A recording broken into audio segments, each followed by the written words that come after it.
Hello, Rufus Project presents Patreons. Welcome to our pilot episode for a potential new series, Join Our Cult. So this is where we have a geek out over cult movies. I am Trevor Holland, and I am joined by the ever awesome Christian Fletcher. Thank you, the ever awesome Trevor, for having me back. I can't move too fast. This virtual background makes my hands disappear, which will be a great visual for you people listening to the audio version of this, let's just say. Oh, and, definitely. As you may have guessed, we're going to start small, nothing too major, just with the Rocky Horror Picture Show. Yes, possibly. Well, it's definitely my favourite movie, and I'm assuming, Trevor, we can say it's yours. I know you have some other big favourites, but do we have Rocky Horror at the top of your list? It's right up there. It's very much up there. I kind of categorize my favorite lists. So when it comes to cult movies, this is definitely right up there amongst the very, very favorite. So Join Our Cult is basically, I don't know if I mentioned it, us as a geek out over cult movies. But if for some reason you're not too sure about what the Rocky Horror Picture Show is, I've organized a little, I suppose, taste for you. So I'm also doing all the editing and scene changes on the fly. So let's just have a look at what we're going to be discussing.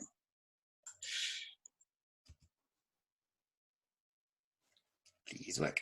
You've seen all kinds of movies, but you've never seen anything like the Rocky Horror Picture Show. Let's do the time warp again.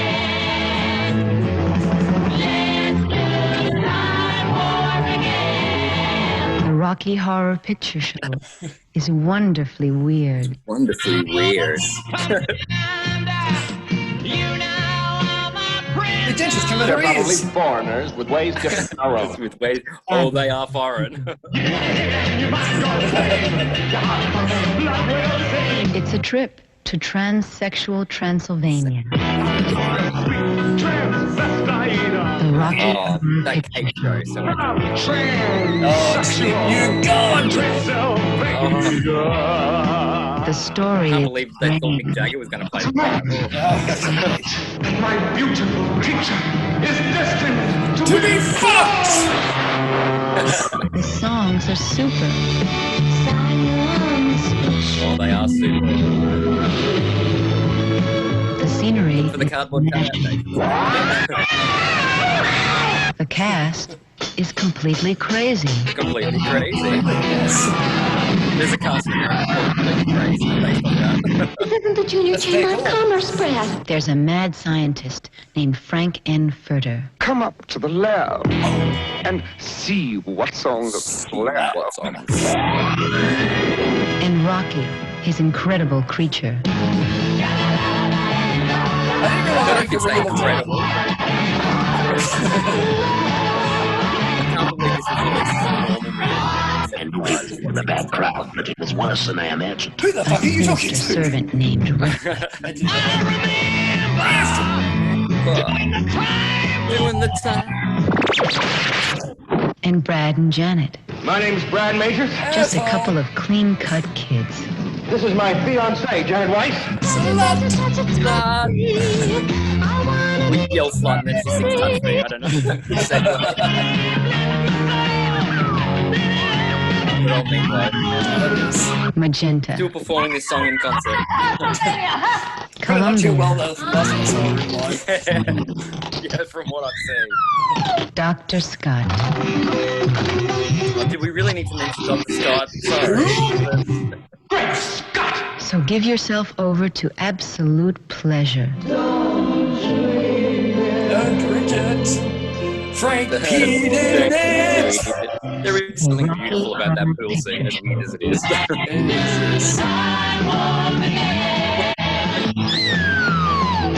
It's really interesting, actually, seeing those three names at the end there, Tim Curry, Susan Sarandon and Barry Bostwick, really to sell this film, totally unknowns at the time. I think Susan had done, say, one film. So it's actually really interesting seeing that pretty much was a cast of unknowns. So. Yeah, indeed. Oh, mind you, Tim Curry was trying to be a rock star.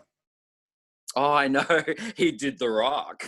Yes. So for those people that are watching and wondering what we're talking about, just YouTube Tim Curry, late 70s. He had a bit of a rock career. I've got a couple of his LPs somewhere. I'm holding on to them, hoping they'll be rare collector's items, because I'm sure, I don't know how popular they were, but I think they used to play a lot of his film clips for his songs before Rocky Horror screenings in the late 70s. So there was definitely that crossover. But yeah, wow. Seeing that trailer again, Trevor, that was another trailer that I watched a lot back when I was quite obsessed with the movie. So it did bring back some memories. Indeed it did. Now, I'm just going to hope that this works. I'm going to try to make it a bit more exciting for people watching and have a bit of a slideshow going from scenes from the movie. So again, like I said, this is a pilot. This is the first time doing this. So I'm hoping it goes smoothly. Okay, there we go. We've got moving pictures now. We're changing pictures. Wonderful. Yes. And incidentally, not the same lips used in the trailer. So we've got Patricia Quinn's lips here, who, for those who haven't seen the movie, we see later on as Magenta, the maid or the domestic. And but yeah, her lips weren't used for a poster. I think they used some model. I don't know the name offhand, but wow, the shot of the lips on the cross, interesting. Yeah. I basically just went, program, grab me scenes from the movie, and that's what we've got. So these aren't carefully created. It's just a series of shots from the movie that is going to cycle in the background for us. Oh, there's my background. So, Rocky Horror Picture Show. What is it about the Rocky Horror Picture Show? What is it that makes people geek out about it? I mean, that's really what we're here for, and I think it's time to start geeking. Christian, would you like to geek out for a bit first? Oh my gosh. And of all movies to geek out on, this is the one. Look, it took me a few viewings with Rocky Horror. I think it probably took me about 3. And then I just remember actually, I think I said to my mum or turned to somebody and went, oh my God, I'm obsessed with this movie. Someone lent me the video and I ended up watching it probably about 3 times a week for 1 year. So that was in high school. So I definitely got my quota up. But there's just a moment when it hits you and you go, wow, I love this. And I don't think it happens in the first viewing. And I think I'm asked a lot about it, but I think it's the music. I actually knew the music before I saw the movie. I went to Adelaide for 2 weeks. We did on a road trip, and a friend from school did a cassette of the 25th anniversary. And it was the version that had a little bit of dialogue before every song. So having not seen the movie, I think I'd seen it when I was really, really young and didn't even understand it. But so we won't include that. But I remember thinking, wow, these songs are really great. And B, what's this plot? Because I only heard little bits of dialogue at the start. But I think, yeah, sorry, I've gone off on a bit of a tangent. But I think taking away anything else, I think it's very much the musical score is so strong. And I was interviewed about it recently, and I think I was going to say, I think it's tapping into sort of, I suppose, tropes like sci-fi, and look at cosplay and how much people love dressing up as all characters. And I think Rocky Horror, even if it might not have reached, like I know it sort of took about 5 years before it really took off as a movie, but I think now people are fully embracing that, and it was so ahead of its time. And but I definitely think at the end of the day, it's the music and the and characters that people really want to emulate. Like, how identifiable are those characters? Like, every character is so different, but we can sort of identify with them in so many different ways. So it's, it definitely became a real obsession for me, and still is. So how about you, Trevor? What do you take from Rocky Horror as what's the thing that makes you keep coming back? I mean, such a hard thing to define. I mean, obviously, it is so fun to begin with, and much like you, funnily enough, I did discover it through its soundtrack. We used to have the regular road trips from Brisbane to Charters Towers, and halfway up we'd pick up the cousins at Rockhampton, and one of my cousins had the tape deck and had that soundtrack of Rocky Horror, complete with a bit of dialogue, which was just played on rotation. And I went to primary school camps where the Time Warp was played for the kids, and various social gatherings would always play the Time Warp, and I was so familiar with the Time Warp and the songs. And then at the first time I saw the movie, I was just like, I don't know what's going on. And then I saw the movie again, and then again, and then I started getting it, and then it's just like, I could easily watch this all the time. I mean, when watching that trailer, I wanted to watch the movie. and Oh, yeah. very strong chance I'm going to want to watch the movie when we finish this recording. Oh, Trev, that's the thing. Well, I suppose, I don't know about yourself, but I stopped counting a long time ago. But I would have seen it over 1,000 times, I think. I've had a few people come up to me and go, especially when we do our floor show, people come up and go, Christian, I can tell you know this movie so well. And that's the thing when we do our floor show where we act out one character, you really want to be acting out all 10 secretly. Because we know this movie so well. I mean, when I'm not on the stage in the floor show, I'm in no way am I out the back doing everybody else's role. No. Yeah. We keep the audience participation going, and that's the thing. It's probably it's an interesting thing. I've been talking when I said something recently. I was interviewed recently about Rocky Horror, so I've got a few sort of fresh ideas. But I think the big thing about Rocky Horror is just it started off as such a culty movie, but it's become almost mainstream now, but not mainstream in a bad way. Not mainstream like I don't know, superhero or comic book movies or something like that. But I think it's become so popular now that it's almost come full circle. Like watching that trailer, I was reminded again, as I said, Trevor, like, can you believe they released this as a normal 20th Century Fox movie in 1975? Like, that's such a bizarre concept for me to comprehend, and it almost needed that time to sort of become what it has. And and it has now gone on to be the longest running film, or I was going to say cult film, but the longest running theatrical release of all time. There's a cinema in Germany that started screening it in 1975 and has not stopped since. Actually, they may have stopped for a bit and opened up in the following year when they started all the sort of midnight screenings. But as a result, and Little Nell said in an interview recently, we talk about Gone with the Wind as being this great movie, but is that still in cinemas? Rocky Horror is definitely, not that you compare Rocky Horror with Gone with the Wind, but you know what I mean. So yeah, well, I would compare it by saying it's a lot better than Gone with the Wind. Yeah, it's a lot more enjoyable. Like what you said, it's so fun. And I think the fact too that it's such a short movie. Actually, that was one of the things when I saw it for the first couple of times and I sort of, like you said, you didn't sort of get it, or, it didn't sort of hit you the first couple of times. And I remember thinking, there's not much to this. They go, Brad Jenner arrive, they go to this lab, they have sex, and they do a floor show, and it's the end. And I just felt that the movie was kind of, whatever. And then, as we said, it just sort of hits you and you go, wow. I think that's a lot of its charm, is the fact that it is very simple. And I don't mean simple in a bad way, because it's very deep and to the point I've always said I'd love to write books about analysing Rocky Horror, but and I read one recently and whoa, they went a bit too deep. Oh dear. I know. Can you go too deep on Rocky Horror? That's I don't know. It's open to interpretation, but just little things like I love when I don't know if you've seen and anyone watching, I definitely recommend once you've seen the movie normally, if you haven't already seen it, suss out the DVD with the audio commentary by Richard O'Brien, because he does come up with a few little tidbits every now and then, like little things like Riff Raff actually created Rocky and is pushed to the side. Just little things that you go, well, you're the creator of Rocky Horror, I'll listen to what you say, not some film academic. Fair enough. But you're saying like just going back to getting the movie. I mean, obviously, I grew up and it became a like part of my life and just loving the songs. But then I found, what really, really brought it home for me is when I started connecting to other people because of the movie. I mean, with my wife, Susie, there's a lot of things that we have connected over. And Rocky Horror is a very big part of that. And it's safe to say that most of the people I now consider as part of my family, I have met them through Rocky Horror or through Rocky Horror adjacent activities. It's such it's more than just a movie to sit back and enjoy or dance around to, or even jump up on the stage in front of the screen and entertain other people with.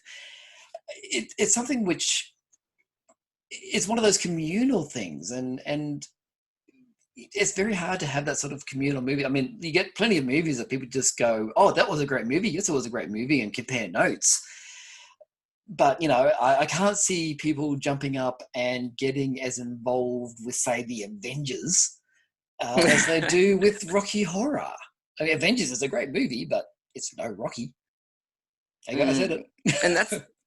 And that's the interesting thing about Rocky Horror too. Like, as Trevor, having done the floor shows, just looking out, and you notice this, like looking out into the audience when you see people coming to the screenings and the interactive nights, and you just see that they almost feel like they are at a live, like a concert where it's like, okay, this part's coming next. We grab our rubber gloves, like it's like clockwork, and it's so fascinating to watch people like, oh, I've got to know the script, or a lot of people will come and go, oh my God, I love all the audience participation, which we will explain. And then I say, yeah, there's actually a script you can learn. And then that kind of makes them then want to come back a second time. And it's so adorable seeing people there with the script and a torch, flicking through the pages over the course of the night. And at first I was like, oh, that's a bit silly, enjoy it. But that's how they want to appreciate it, and they want to get involved. And I think, look, in America, they've always said Rocky Horror was, back in the 70s, and when it became a big cult hit, it was sort of speaking to outcasts or misfits, or not even people that didn't quite identify or fit in it elsewhere. And I think anywhere else in the world, even Brisbane, that's still applicable, Trevor. I think Rocky Horror, not saying that we're outcasts necessarily, but it's definitely an outlet, and as you said, a second family.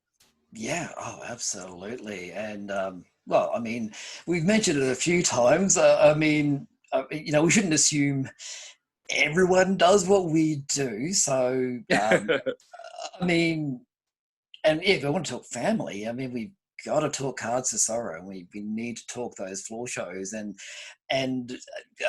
a theatre full of 300 to 400 people cheering at the end of a song like it was a rock concert. Oh my God, I love it so much.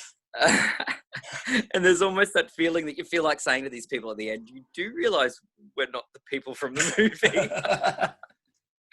But it's such a great thing, and that's what and it's such a big thing in America. I think since it reopened at midnight in 1976 after it failed, and I believe floor shows, or I like the term floor show better than shadow cast, but whatever term you want to call it, that sort of started up about 77, and it sort of went from there. But I love when people, even now, Trevor, us doing it for almost 20 years, wow, people are still coming to our screenings for the first time going, you mean there's people dancing in front of the screen? I'm like, yes, you could have come to this all your time. And I think that's wonderful. How many movies, like what you're saying about Avengers, it's not very often you go, gee, I'm going to go to such and such cinema. They're doing Avengers with a live floor show.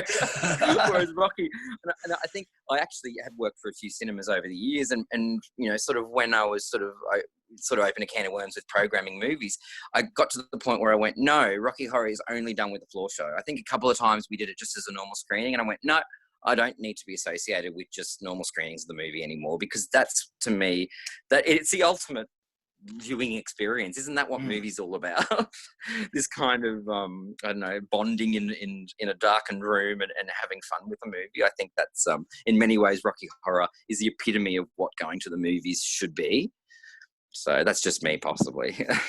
Yeah, I mean, it's a combination of a movie, a concert, and I don't know, a communal gathering, like a church service. Yeah, really. or a cult, shall we say? It's the ultimate. People get dressed up for it. People come in. People recite the lines, and there's whole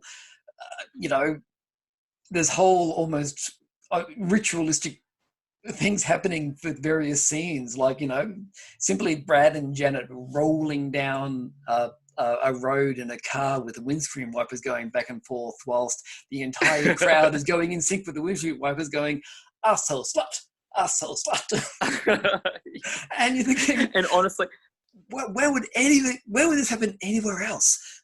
Oh, I know. And like, to me, probably the scene with the goosebumps is probably when Riff Raff comes out when Riff Raff does his verse in Frankenstein Plays. I always get goosebumps at that moment. And it's also, I think it's a lot to do with also being in the floor show and looking out the audience, and you're just seeing a sea of people with newspapers on their heads. And what I love is the people that haven't been before, you see them all before that song, sort of look around. Why is everyone grabbing there? Okay. And I have actually had people go, it's because you have to wear it because you're going to get wet otherwise, because you've got other cast members, other audience members that are squirting the audience with water guns and things like that. Even though I probably shouldn't be encouraging it too much due to technical equipment, but hey, it always seems to happen, Trevor. Yeah. There'll be a water pistol turn up somewhere. So I think that really adds a lot of it's that that, like you said, ritual. You know, like ritualistic behaviour. And I think people, if they miss it one time, they always know, like, we want to go back. Like, you know, the thing, the movie never changes. And I did have someone say to me years ago, and I don't know if I should have taken it as a negative, but, you know, you've got to realise, Christian, this movie's never going to change. You guys do what you do, but it's always going to be the same movie. And I think that's such a silly attitude, because if it wasn't the same movie, it would mean we didn't enjoy what movie we were, you know what I mean? We've analysed and torn this movie apart, and we still find it bloody amazing. So I think, you know, take with it what you will. But, you know, look, the cult has changed a lot. I know in America they're still doing screenings, but not as much as they used to. They used to do a lot on Friday, like every Friday and Saturday night. And Trevor, remember for a while there, we were doing one a month. And this is back when we first started Cards for Sorrow. But I think it's probably been necessity that I've had to pull it back and do less. But I also think that it's made it actually a lot more special. Yeah, I mean, I do remember when we were doing that one a month, and it was exhausting. It was still fun, but it was exhausting, and you could see that the crowds were getting smaller and smaller. So certainly bring it back to a 2-3 a year, and that certainly has changed the crowds a great deal, and it does make it more of that special event, I think, for us and the people that come along to see the Cards for Sorrow shadow casting it up. Do you want to explain exactly what being a shadow cast is for anyone who may not know? Okay, yeah, it's a bit of a tangent. Yeah, so a shadow cast or a floor show cast for... Oops. Nope. Hang on. There he is. I don't know why it was fully charged, but anyway. So the concept of a floor show cast or a shadow cast is a group of performers that pretty much during the screening, in character and in costume, and with a lot of times props, sometimes even sets that replicate the movie, they're acting the entire thing out in front of the screen. So it's really like seeing a live version of the movie come to life in front of you. And there's something so exciting about it. And as Trevor and I have known Trevor and I are founding members of Cards for Sorrow back in 2000. So it's, wow, it's great to be able to say that all these years later. And you know what? I don't know if this is the same for you, Trevor, but I keep coming back because you never know what you're going to get. Exactly. Even though it's the same movie, same experience, the same, I suppose, concept every time, you never know the audience is going to be like, and you feed so much off that energy. And I think, I don't know, you feel like you're a rock star for an hour and a half too, and playing these characters that are so ingrained in us, I suppose, is so fun as well. and coming back to your comment before about the fool who said it's the same movie every time, not if you're performing in front of it. I mean, I think that's why. We accept the fact that we're not going to do exactly what's on the screen. You know, we're going to play up to the crowd. We're going to play up to the AP.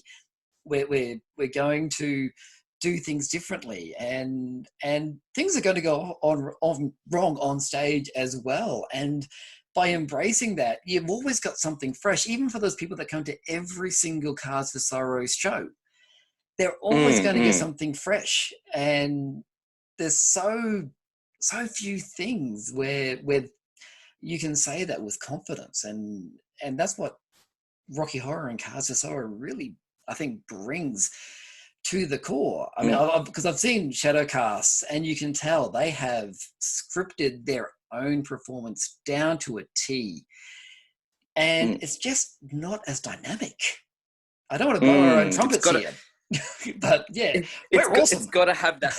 It's got to have the little warts and all and everything. Like, I love those moments when something, like, I don't know, falls apart. I think of the last show, the saxophone smashed into a million pieces. Not a proper saxophone, ladies and gentlemen, but a plastic one that is probably 20 years old. But it sort of added, it just added this whole comedic sort of thing to it. And the audience just loves when they see little things. And the audience love those real tongue-in-cheek winks to the audience, because they know that we're just having fun with this, and they know that we're not the people from the movie, and we're just really, it's adding to the atmosphere. So in many ways, as much as we're a part of it, we're only a big part of it, where it's very much having a lively audience, an amazing movie on a big screen, and a cast acting it out. All those elements together seem to just make it this ritualistic amazing thing. So yeah, you do need to join this cult. Yes, Makes me absolutely. want to watch the movie. Like you said, I get excited thinking about it. Like there's something so Rocky Horror is almost the I don't know. Someone summed up once the reason why people love Rocky Horror is because it encompasses pretty much every genre. It is the movies, which I think is quite an interesting way of looking at it. Like it encompasses every possible, like we've done screenings for bikie groups, and you think bikie groups being into a transvestite movie, but it's got meatloaf in it. Things like that. I've seen so many walks of life just being brought together, but united by this crazy movie. Indeed, this crazy movie that has been part of my life for so long. I can barely remember it not being part of my life. I don't think I can even remember a time when I at least didn't know the time warp. So it's just amazing. And I don't think it's going anywhere. No. And if we have anything to do with it, look, I'm happy to do Cast for Sorrow for another 20 years or so. I'm happy to keep doing it until I'm the skeleton in the clock. Trevor, you have said that so many times. I'm holding you to that. I'm holding you to that. You're going to have in your will that I'm going to be the skeleton in the clock. I donate my skeleton to Cast for Sorrow. Either that or we'll all be fighting over who's playing Dr. Scott in the retirement village. I want to sit in the wheelchair. But yeah, there's just something, and it's interesting because you'd think, and a lot of things like, in sort of my knowledge of sort of cult cinema in general is these things sort of do die down, but Rocky Horror has just kept going. It's almost each generation, it's for this year 45 years since the movie came out, and you can still looking at these slides that you're showing in front of me, still such a beautiful movie that was ahead of its time. And that's 45 years old, made for $1 million, and I think it's made almost, I think they said it's almost reached the billion, something ridiculous like that. So not that it's about money, but that just goes to show how popular it is. Yeah, absolutely glorious. And I think, I don't know if there's really much more we can say without we could probably geek out all night long, but... Verbal dialogue. We could pretty much recite the whole movie. So Trevor and I could probably get up and act out the entire movie, but we won't do that to you. No, we won't. So I think it's safe to say that we both agree very much that when it comes to Rocky Horror Picture Show, you should definitely join our cult. Definitely. So yeah, look, if you're watching this on video, then we know you're a super extra awesome. I can't even remember on tier levels now. So I want to thank you very much. I want to thank all the people that have subscribed to the Patreon. We will be releasing the audio of this as a free teaser for others, but the patrons will still get to hear it first. So don't worry about that. We're going to make sure that if you subscribe to the Rufus Project Presents Patreon, you will be well and truly catered for. And if you haven't, head to head to patreon.com/Rufus Project to have a look at what's available at various tiers, because you know what? We love to do this, and we definitely love to have people on board. Definitely. And for those who haven't seen Rocky Horror or want to suss out Cards for Sorrow, I definitely recommend seeing the movie. Yep. We used to be able to stream it on Netflix, but you might have to find it elsewhere at the moment. So, but once you've done that, I definitely recommend a Cards for Sorrow show if you're ever in Australia. So just look on Facebook. I think it's facebook.com/Rocky Horror Brisbane for more info. And we're soon to be featured in the new documentary, The Rocky Horror Phenomenon, which we are waiting with anticipation for it to be finished. But I know how much work a documentary takes, so I'd rather they make it awesome. So, and that will be a real tribute to the fans and the cult. And they've managed to interview a lot of people that have never been interviewed about the movie before, like the voice of Rocky, things like that. So I'm really looking forward to what they've put together with this. Oh, absolutely. I can't wait to see that. And I can't wait to see you again sometime, Christian. And I can't wait to hear from everybody out there. Let us know what you think of this. This is a new thing that we're trying out. Yes. So if you like it, let us know. And if you want to suggest a cult movie for us to geek out about, let us know. If you want to suggest a movie for us to do a redeeming features on, if you want to suggest a trailer for us to do a hype or shite on, there's so many things we do now, and it's great, and I love it, and just keep it on rolling. I could talk for ages, so I think we need to wrap it up. Christian, thank you so much for joining me in this first Join Our Cult episode. And, Thank you so much, Trevor. And hopefully we can do a few more. It may not always be Christian and me. It may just be one of us, maybe both of us. Susie, my wife, can possibly get involved. It's all up in the air, really. We're still working this out. So thank you for your patience. And we look forward to catching you next time. So farewell. See, I'm off to watch Rocky Horror. See ya. Woo!